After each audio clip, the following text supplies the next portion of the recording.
Hi, everybody, and welcome to Heel Heat. My name is George Coles. The topic of this Heel Heat, a top 10. Topic of the top 10, wrestlers over 50. Now, this is kind of an all-time thing, so some of these wrestlers have since retired, but this is solely based on their career from when they hit 50 on. And, I'm going to put in here, along with the wrestler, I'm going to put the date that they turned 50. So if you wanted to go and check, you could see what their accolades look like after that date. With all that being said, jumping right in, number 10, Tommy Dreamer. Tommy Dreamer just turned 50 on February 13th, 2021. Not that long ago, at the time of this recording, just a bit over a year ago. Famously, on his 50th birthday, he had a chance to go for the TNA, or Impact, I still call it TNA, the Impact World Championship on his 50th birthday. Now, the Tommy Dreamer of 2021 and 2022 isn't exactly the prime Tommy Dreamer ECW years, but he's still pretty good, and he could still tell a pretty good story, and he's one of those guys that the fans are always going to cheer for. Everybody in the wrestling world recognizes how much Tommy Dreamer has put into his career and how important it's been to him to be a pro wrestler. So, for that, I mean, yeah, he's probably got the shortest amount of time at over 50 on this list, but I still think he deserves it. Plus, I love Tommy Dreamer, and anytime I can include him, I'm going to. Coming off of that, our number 9, a tag team actually. We're going to put them in together because for the last 40 years they've been put together and they've competed together. They're currently on their retirement tour. We'll see how that lasts. The Rock and Roll Express, Ricky Morton and Robert Gibson. Ricky turned 50 on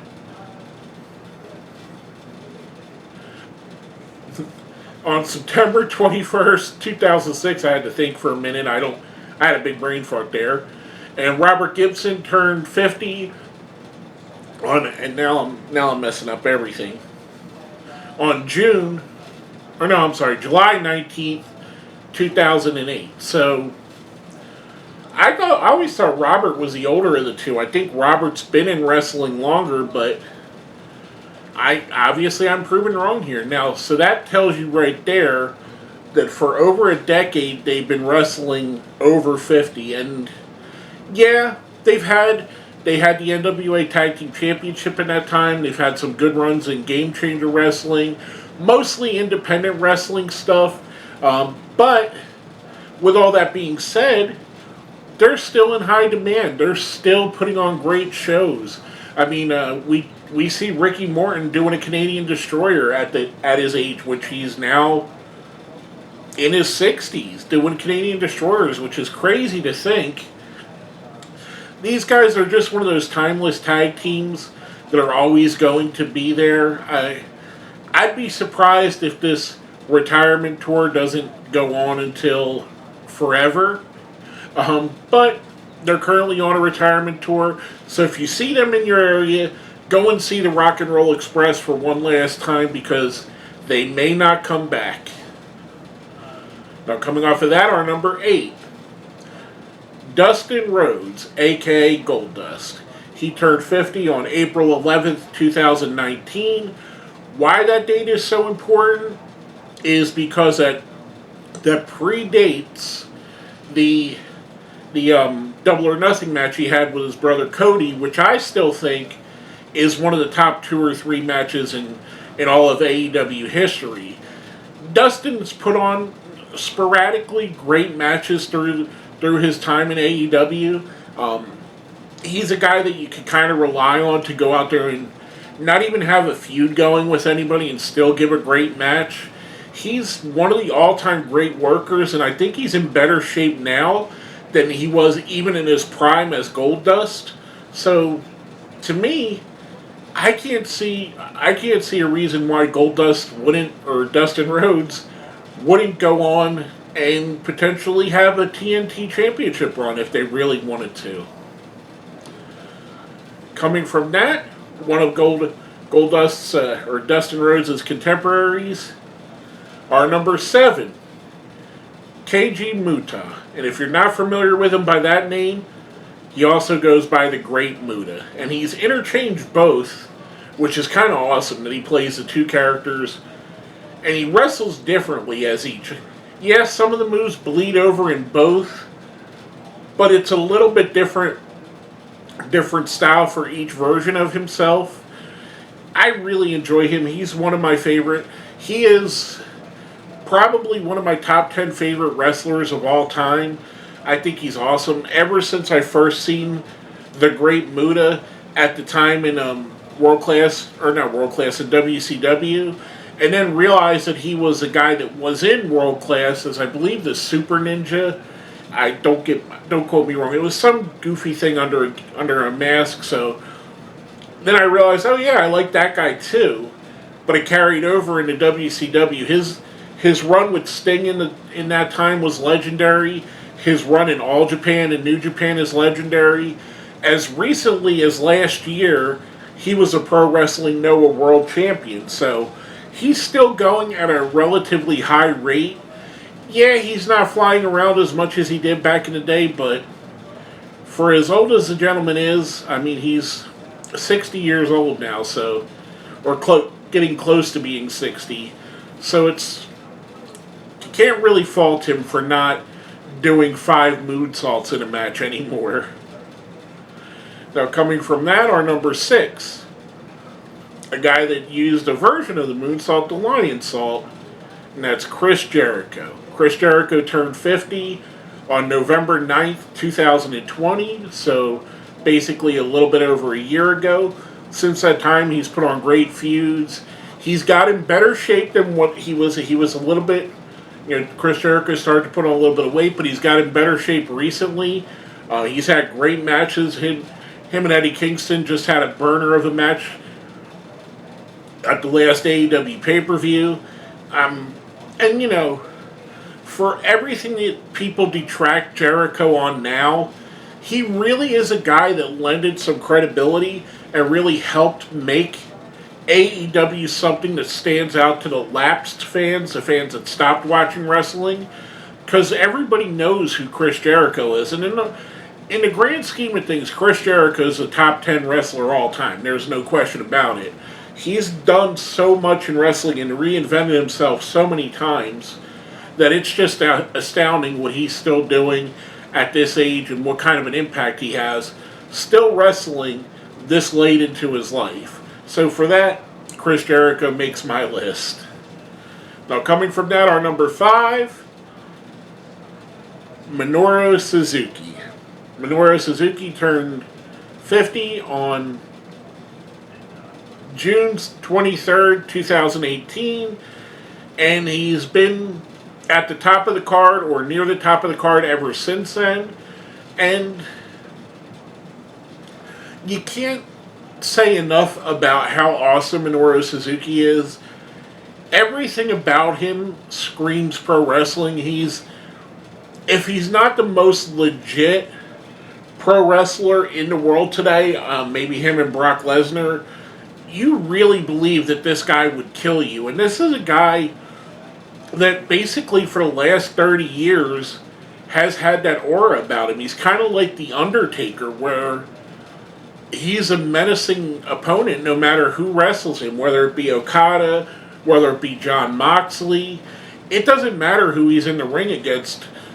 People see Minoru Suzuki and automatically know that there's fear, that this is a guy that's going to create devastation wherever he goes. And for me, I think it's awesome. I love Suzuki.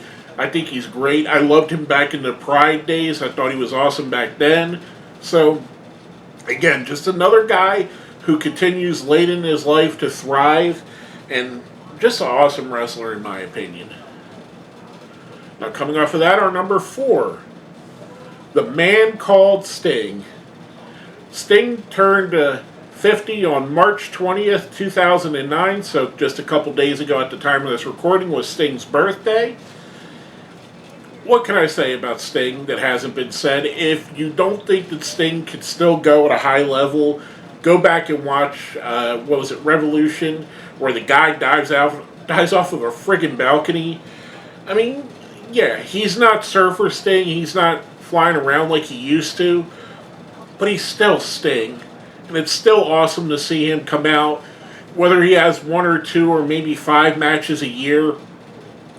I'd rather take 5 Sting matches every year than most other wrestler matches because Sting is just that guy. He just has, much like I said with Minoru Suzuki, he has that aura about him that people believe everything he does and people get behind him. Much like I said with Tommy Dreamer, he's a guy that even if he could do absolutely nothing in the ring, the fans are going to cheer for him because of everything he's done so far.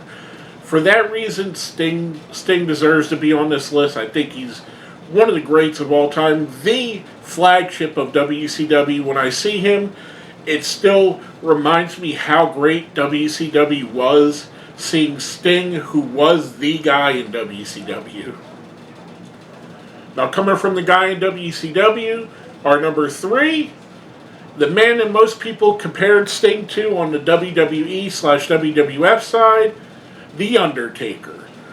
The Undertaker turned 50 on March 24th, 2015. And yeah, I know he only wrestled once a year, sometimes twice a year. But you can't tell me that over the last 6 or 7 years that he did wrestle, that The Undertaker wasn't as hyped up as a match on the WrestleMania card or the Saudi event that he would do as anybody else on the card. He's still The Undertaker. He still has that aura. He still has that presence. Much like Suzuki and Sting, he's a guy that fans are going to love till the end of the world. And yeah, you can see he's getting older and he's not moving as great as he used to. But man, I'm one that said that I wish he retired before he did. But honestly, he still was high. He was still wrestling at a semi-high level. Was it only once a year? So freaking what? He's The Undertaker. No wrestler in the history of wrestling is more connected to WrestleMania than The Undertaker is. WrestleMania is The Undertaker's, it's his pay-per-view. And just think about that statement. Think of all the wrestlers that have wrestled at WrestleMania. Think of all the guys, all the legends, Hulk Hogan, Steve Austin, Ric Flair, Randy Savage, Roddy Piper, John Cena, Roman Reigns, Randy Orton. And this guy was in the ring with all of them at one point or another. And it's astounding what he accomplished in his career. At the time of this recording, he's going to be going in the Hall of Fame in a couple of weeks, which is probably one of the most deserving guys to have his Hall of Fame ticket punched. To me, he's The Undertaker. He deserves to be on here. Now, coming from that, our number 2, the Nature Boy, Ric Flair. Ric Flair turned 50 on February 25th, 1999, which is 20 years ago, which is probably 10 years, and I probably got the timing wrong, 10 years or so before he actually retired. And, Rick, his TNA, he had a couple good things there, but his last WWE match against Shawn Michaels, just for that, puts him high on the list. I know he's been in trouble because of something that happened 20 years ago recently, but come on, and I'm not discounting it.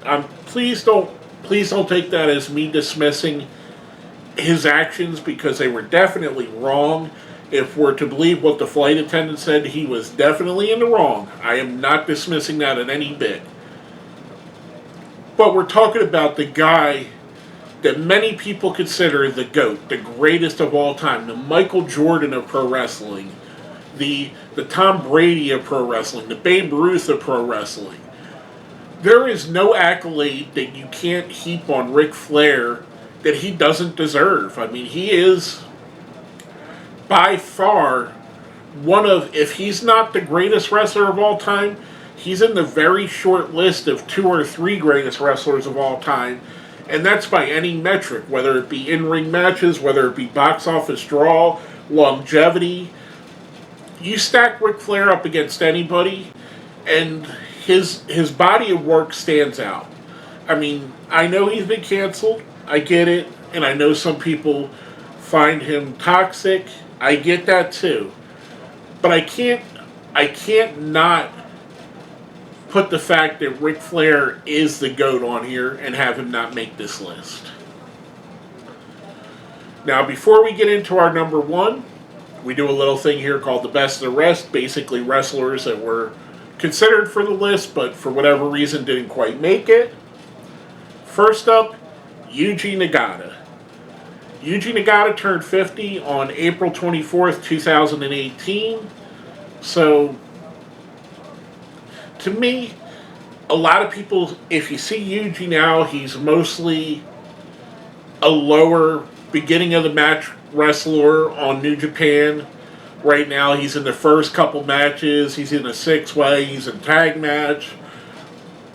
But he's still doing awesome. And he's kind of one of the guys that they have there. Him, Tenzan, Kojima, that kind of help along the younger wrestlers to help build them. New Japan has a really cool system where the legends and the young guys kind of start off the night every night, and there's no better wrestlers to learn from than guys like Yuji Nagata, Toby Makabe. These guys are awesome, and they've been awesome for a really long time, and they're passing that on to the next generation, the Red Naritas of the world, the Great O'Cons of the world, that are going to be that next generation of great stars for New Japan Wrestling. And it's just awesome to still see him going out there. His prime he's beyond his prime, but to me, I still enjoy watching him wrestle. Now, next up on our best of the rest, Billy Gunn, or Billy Ass, depending on who you ask. Billy turned 50 on November 1st, 2013. So Billy, he's rather one of the older guys still active in wrestling right now. Him, Sting, the Rock and Roll Express, Muta, there's still guys that are active on the cards. And you can't say that the guy doesn't look like $1 million, because he looks like $1 million plus. He's amazing. His physical attributes, he's still wrestling just as great as he did back when he was in the New Age Outlaws, or back when he was a Smoking Gun, or back when he was in Billy and Chuck. He's still as great as he's ever been. And it's just awesome to see him. And it's great to see him get to wrestle with his 2 sons. I think that you can really tell when someone's having fun and enjoying their work, which Billy definitely is, and his sons are definitely enjoy working with him. Just an awesome wrestler. One of the guys that was a highlight in the Attitude Era. Again, much like Sting, much like a couple of these guys I've said, he reminds you back of a time where you fondly thought of wrestling. Not that I don't still fondly think of wrestling, but it's kind of a nostalgia. This is why nostalgics work, because they bring you back to that time. And the time that Billy Gunn was on top, I was a young man, and watching DX, I was, people were doing it everywhere. Everybody was crotch chopping everywhere. His song was awesome, everything about him. But I digress. Now, before we get into our number one, let us know what you think here. If I left somebody off the list, if I put somebody up too high, ranked somebody too low, if you think I'm crazy altogether, let me know what you think in the comments. Make sure you too sweet the like button, super kick that share button, and if you haven't subscribed and you like what we're doing here, feel free to subscribe. We definitely appreciate that. Coming from that, our number one wrestler over 50, he was middle-aged and crazy, and that's Terry Funk, the hardcore legend. Terry turned 50 on June 30th, 1994. which is amazing to think that he's almost 80 years old now, and as recently as 2 years ago, he was still making sporadic wrestling appearances. Terry's just. Terry is, to me, I mean, Ric Flair, arguably the greatest of all time. Terry is the argument. If Ric Flair's number one, Terry Funk is number 1A. His longevity and the differences he had in his career, just think about this.